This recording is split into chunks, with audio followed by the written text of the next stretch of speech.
Lengo la leo ilikuwa ni kushuhudia kusaini kwa mkataba kati ya shirika letu na kampuni inayokwenda kutuletea ukamilifu wa miundombinu ya kufikisha maji majumbani. Mwaka jana nilifika mahala hapa, nikauliza maswali, majibu yaliyopatikana hapa nikashindwa kuendelea kuuliza, nikaamua kuondoka. Moja ya swali kubwa lilikuwa kwa nini kisima kipo, lakini hata wananchi wa kijiji hiki cha Lodonyo hawana maji. Na mtaalamu anakuambia maji yapo, lakini wananchi hawana maji. Sifa yetu sio kuwa na visima vyenye maji. Sifa yetu ni wananchi kuwa na maji makazini na majumbani mwao. Lakini pia tulifanya kikao na watendaji na viongozi.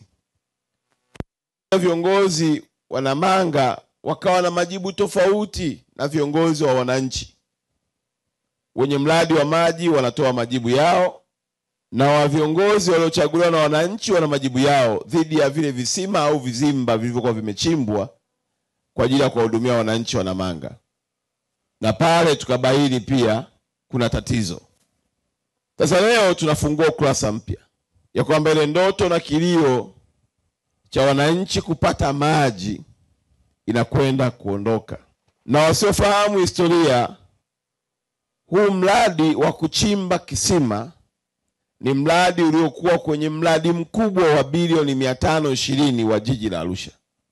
Kwa hiyo viko visima vilipangwa kuchimbwa, lakini hiki ni kimojawapo kutokana na uhaba na changamoto za maji wakaja kuchimba hapa.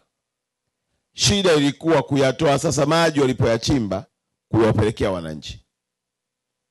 Hii ni moja ya ajenda na ndoto ya Daktari Samia.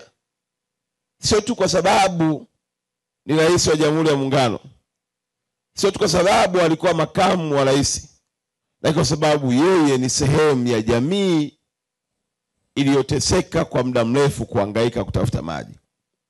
Tunamshukuru sana kwa kuwa kiongozi aliyepata nafasi na kukumbuka maisha ya wanawake wenzake na kuweka mkazo wa kuwapigania ili kuwatua ndoo kichwani na kujenga uchumi imara.